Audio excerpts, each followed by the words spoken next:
আমাদের এই প্রতিরোধমূলক কর্মসূচিগুলো সফল হলে এবং উপজেলা এবং ইউনিয়ন পর্যায়ে স্বাস্থ্যসেবাকে জোরদার করা গেলে বড় বড় হাসপাতালগুলোতে যে ভিড়টা আপনি দেখছেন, আমরা বিশ্বাস করি সেই ভিড়টা আমরা কমিয়ে ফেলতে পারবো।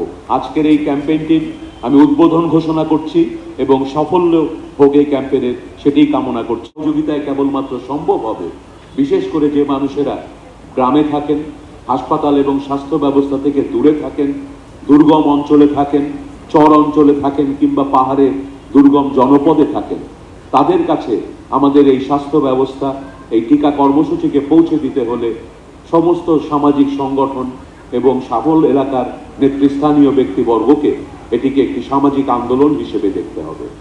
এবং এই টিকাগুলো যদি আমরা সঠিকভাবে বাস্তবায়ন করতে পারি, প্রতি বছর কোটি কোটি মানুষ যেই বিষয়ে আমরা টিকাগুলো দিচ্ছি সেই অসুখ থেকে যেমন মুক্ত থাকবে, আমাদের স্বাস্থ্য ব্যবস্থার উপরে, আমাদের হাসপাতালগুলোর উপরে চাপ অনেক দূর কমে আসবে। এবং সেক্ষেত্রে আজকে আপনি ঢাকার বড় বড় হাসপাতালে যে বাড়তি ভিড়টা দেখেন, আমাদের এই প্রতিরোধমূলক কর্মসূচিগুলো সফল হলে এবং উপজেলা এবং ইউনিয়ন পর্যায়ে স্বাস্থ্যসেবাকে জোরদার করা গেলে বড় বড় হাসপাতালগুলোতে যে ভিড়টা আপনি দেখছেন, আমরা বিশ্বাস করি সেই ভিড়টা আমরা কমিয়ে ফেলতে পারবো। আর যারা সেখানে আসবেন তারাও আগের চেয়ে বেটার চিকিৎসা পাবেন। আমরা স্বাস্থ্য ব্যবস্থাকে এইভাবে দেখছি।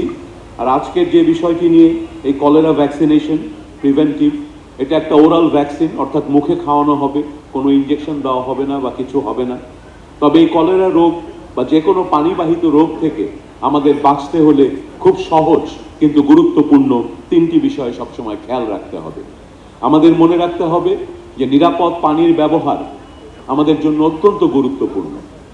এই ব্যবহারে আমরা যে পানিটা খাচ্ছি, যেটা দিয়ে রান্না বান্না করছি, গৃহস্থালির কাজ করছি, প্রত্যেকটি কাজে কিন্তু আমাদের নিরাপদ পানির ব্যবহারকে নিশ্চিত করতে হবে। পানি বিশুদ্ধকরণ এবং সংরক্ষণ সঠিকভাবে না করলে বিভিন্ন পানিবাহিত রোগে আমরা আক্রান্ত হব। আরেকটি গুরুত্বপূর্ণ বিষয় হচ্ছে হাত ধোয়ার যে চর্চা, এবং সেটা সঠিকভাবে হাত না ধুলে সারা বিশ্বব্যাপী কিন্তু এ ব্যাপারে ক্যাম্পেইন হয়। ওয়াটার স্যানিটেশন, হাইজিন, এগুলো নিয়ে যে ক্যাম্পেইনটা হয়, এই ওয়াশ ক্যাম্পেইন সারা বিশ্বে কোটি কোটি মানুষকে রোগ থেকে বাঁচিয়েছে, কোটি কোটি মানুষের জীবন রক্ষা করেছে। আমরা চাই বাংলাদেশের সাধারণ মানুষও যেন এই সহজ জনস্বাস্থ্যের কাজগুলোর মাধ্যমে সচেতন হয়ে উঠতে পারেন এবং রোগ ব্যাধি থেকে রক্ষা পান। আরেকটি বড় এলাকা স্বাস্থ্যসম্মত টয়লেট, এ ব্যাপারেও আমাদের সরকার প্রতিনিয়ত কাজ করে যাচ্ছে। আমাদের বিভিন্ন ডিপার্টমেন্টের মাধ্যমে সারা দেশেই আমরা স্বাস্থ্যসম্মত টয়লেটের জন্য প্রচারণা এবং সেগুলোর ব্যবস্থা করে থাকি। আমি আমার বক্তব্য আর দীর্ঘায়িত করব না। আজকের এই ক্যাম্পেইনটির আমি উদ্বোধন ঘোষণা করছি এবং সাফল্য হোক এই ক্যাম্পেইনের সেটাই কামনা করছি।